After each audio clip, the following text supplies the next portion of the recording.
ಮುಂದೆ ಜೋಕ್ ಜಂಕ್ಷನ್ನಾಗ ಸ್ವಾಗತ ಗೆಳೆಯರ. ಮಸ್ತ್ ಜೋಕ್ಗಳನ್ನು ನೀವು ನಂಗೆ ಕಳಿಸ್ಲಿಕ್ಕತ್ತೀರಿ. ನಾ ಖರೆ ನಿಮ್ಗೆ ಆಭಾರಿಯಾಗೇನಿ. ಆದರೆ ಕೆಲವು ಮಂದಿ ಮಾತ್ರ ಎರಡು ಸರ್ತಿ ಕಳಿಸ್ತಾರೆ. ದಯವಿಟ್ಟು ಹಂಗೆ ಕಳಿಸ್ಬೇಡ್ರಿ. ಬಾಗಲಕೋಟೆಯಿಂದ ರವೀಂದ್ರ ಗಲಗಲಿ ಅನ್ನೋರು ಕಳಿಸಿದ ಈ ಜೋಕು ಭಾರಿ ಮಜಾ ಅದ ನೋಡ್ರಿ. ಅವ್ರು ಕೇಳ್ತಾರೆ, ಒಬ್ರು ಯಾರೋ ಕೇಳಿದಾಗ ನೋಡ್ರಿ, ನವೆಂಬರ್ 14 ಮಕ್ಕಳ ದಿನಾಚರಣೆ ಅಂತ ಯಾಕೆ ನಾವು ಆಚರಿಸ್ತೇವೆ? ಅದಕ್ಕೆ ಆ ಹುಡುಗ ಕ್ಯಾಲ್ಕುಲೇಟ್ ಮಾಡಿ ನಾನು ಯಾಕಂದ್ರೆ ಟೀಚರ್ ಫೆಬ್ರವರಿ 14 ವ್ಯಾಲೆಂಟೈನ್ಸ್ ಡೇ ಅಂದ್ರೆ ಲವರ್ಸ್ ಡೇ ಅಂತ ಆಚರಿಸ್ತೀವಿ. ಅದಕ್ಕೆ ಇದನ್ನು ನವೆಂಬರ್ 14 ಮಕ್ಕಳ ದಿನಾಚರಣೆ ಅಂತೇವಿ. ದಿನಚರಿ ಎಲ್ಲ ಮುಗೀತು. ಮನೆಯೊಳಗೆ ಅಪ್ಪ ಮಗಳು ಅವ್ವ ಮತ್ತು ಮಗ ಇರುವಂಥ ಒಂದು ಸಣ್ಣ ಸಂಸಾರ, ಚಂದ ಕುಟುಂಬ. ಏನಾಗಿತ್ತು, ಮನೆಯೊಳಗಿನೆಲ್ಲ ಕೆಲಸ ಮಾಡಿದ್ರಾತ ಅಂತ ಹೇಳಿ ಅವತ್ತು ಏನು ಮೂಡು ಬಂತೋ ಏನೋ, ತಾಯಿ ಮಗನ ಕರ್ಕೊಂಡು ಬಚ್ಚಲ್ ಮನೆಗೆ ಹೋದ್ಲು. ಅಲ್ಲೇ ಬತ್ತರೆ ತೊಳೆಯುವಂಥ ಕೆಲಸ ಹಾಕಿ ಮಾಡ್ಲಿಕ್ಕೆ ಶುರು ಮಾಡಿದ್ದು. ಅಪ್ಪ ಮತ್ತು ಮಗಳಿಬ್ಬರು ಟಿ ವಿ ನೋಡ್ಕೊತಾ ಕೂತಿದ್ರು.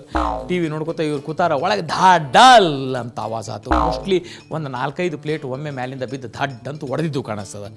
ಒಡೆದು ಜೋರ ಸಪ್ಪಳಾತು. ಆಮೇಲೆ ಎಲ್ಲ ಸ್ತಬ್ಧ ಆಯ್ತು, ಏನಾಗಲೇ ಇಲ್ಲ. ಇಲ್ಲಿ ಮಗಳು ಕೂತಿದ್ಲಲ್ಲ, ಅಪ್ಪಗೆ ಹೇಳಿದ್ದು, ಅಪ್ಪ ಅವನ ಅಷ್ಟು ಪ್ಲೇಟ್ ಕೆಳಗೆ ಒಗದಾಳ. ಈ ಅಪ್ಪಗೆ ಡೌಟ್, ಹಂಗೆ ಹೇಳ್ತೀನಿ ನೀನು? ಹೆಂಗಂದ್ರೆ ನಿಂಗೆ ಗೊತ್ತಾತಿಲ್ಲ, ಸಪ್ಪಳ ಬಿದ್ದ ಮೇಲೆ ಎಲ್ಲ ಶಾಂತ ಆತ. ಅವ್ವ ಏನೂ ಒದರಾಡಲಿಲ್ಲ ಅಂದ್ರೆ ಅದನ್ನು ಅವ್ವನ ಮಾಡ್ಯಾಳ ಗ್ಯಾರಂಟಿ. ಒಂದು ಸರ್ತೆ ಒಬ್ಬ ದಂತ ವೈದ್ಯರ ಹತ್ರ ಈ ಹುಡುಗನ ಕರ್ಕೊಂಡು ಹೋದರು. ಹುಡುಗ ಭಾಳ ಏನಲ್ಲ, 4 ವರ್ಷ ಆಗಿತ್ತು ಅಷ್ಟೇ. ಆ ಹುಡುಗ ಹಲ್ಲು ಭಾಳ ಅದು ಚಾಕ್ಲೇಟ್ ತಿಂದು ಕಿರಿಕಿರಿ ಆಗಿದ್ದು ಕಾಣಿಸ್ತದೆ. ಆ ಡಾಕ್ಟ್ರು ಇವನ ಜೊತೆ ಹೆಂಗಾರೆ ಮಾತಾಡ್ಕೋತಾ ಸಾವಕಾಶ ಹಲ್ಲನ್ನು ರಿಪೇರಿ ಮಾಡೋ ವಿಚಾರ ಅವಾಗ ಹೆಂಗಾರೆ ಮಾಡಿ ಸಂಭಾಷಣೆ ಒಳಗೆ ತೊಡಗಿಸ್ಕೋಬೇಕಂತೇಳಿ ತಿಳಿದು, ಪುಟ ನಿನಗೆ ವಯಸ್ಸು ಎಷ್ಟು ಅಂತ ಇವ ಎಷ್ಟು ಹೇಳಿದ್ರು ಹುಡುಗ ಮಾತಾಡೋಲ್ತ್ರಿ. ಏನೂ ಮಾತಾಡಲಿ, ಸುಮ್ಮನೆ ನಾವು ಹೇಳ್ದಂಗೆ ಬಾಯಿ ತೆಗಿತಿತ್ತು, ಮಾಡ್ತಿತ್ತು, ಸುಮ್ಮ ಕೊಡ್ತಿತ್ತು. ಆ ಡಾಕ್ಟ್ರಿಗೂ ತಲೆನೇ ಕೆಡ್ತಿ, ಏನಪ್ಪ ನನ್ನ ಶಾಣೆತನ ಎಲ್ಲ ಖರ್ಚು ಮಾಡಿದ್ರು, ಈ ಹುಡುಗ ನನ್ನ ಜೊತೆ ಮಾತಾಡುವಲ್ತಲ್ಲ ಅಂಥೇಳಿ ಬಿಟ್ಟ. ಎಲ್ಲ ಆಯ್ತು.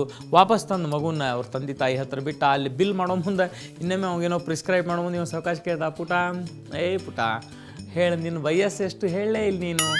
ಈ ಸರ್ತೆ ಏನು ಮೂಡು ಬಂತೋ ಏನೋ, ಹುಡುಗ ಹಿಂಗೆ 4 ಪಟ್ಟು ಮೇಲೆ ಎತ್ತಿ. ಅವ ನೋಡ್ದ, ಅಲ್ಲ ನಾ ಏನು ಕೇಳಿದೆ ಹೇಳಿ ನಿನಗೆ, ನಿನ್ನ ವಯಸ್ಸೆಷ್ಟು ಮಾತಾಡ್ಲಿಕ್ಕೆ ಬರೋದಿಲ್ಲ ಅಂದ ಡಾಕ್ಟ್ರ. ಈ ಹುಡುಗ ಇಷ್ಟೋ ತನಕ ಸುಮ್ಮನಿದ್ದ. ನಿಂಗೆ ಎಣಿಸ್ಲಿಕ್ಕೆ ಬರೋದಿಲ್ಲ? ಗೆಳೆಯರ, ಜೋಕ್ ಜಂಕ್ಷನ್ನಾಗ ಇಂಥ ಮಸ್ತ್ ಜೋಕ್ಗಳನ್ನು ನಾನು ನಿಮ್ಮ ಸಲುವಾಗಿ ಹುಡುಕಾಡ್ಕೊಂಡು ತೊಗೊಂಬರ್ತೇನೆ ರೀ. ಖರೆ ಅಂತಂದ್ರೆ ನೀವು ನಕ್ಕೋತಾ ಇರಬೇಕು. ಯಾಕಂತಂದ್ರೆ ನೀವು ಕಿರಿಕಿರಿ ಟ್ರೈನನ್ನು ಇಳಿದು ಜೋಕ್ ಜಂಕ್ಷನ್ನಾಗ ನಗೋ ಟ್ರೈನನ್ನು ಹತ್ತಿ ಮುಂದಿನ ಪ್ರಯಾಣ, ಮುಂದಿನ ಬದುಕನ್ನು ನಕ್ಕೋತನೇ ಇರಬೇಕು ಅಂತ ಆಶಾ. ಒಂದು ಸಣ್ಣ ಬ್ರೇಕ್ ಅದ, ಎಲ್ಲಿ ಹೋಗ್ಬೇಡ್ರಿ, ನಾ ಮತ್ತೆ ವಾಪಸ್ ಬರ್ತೇನೆ.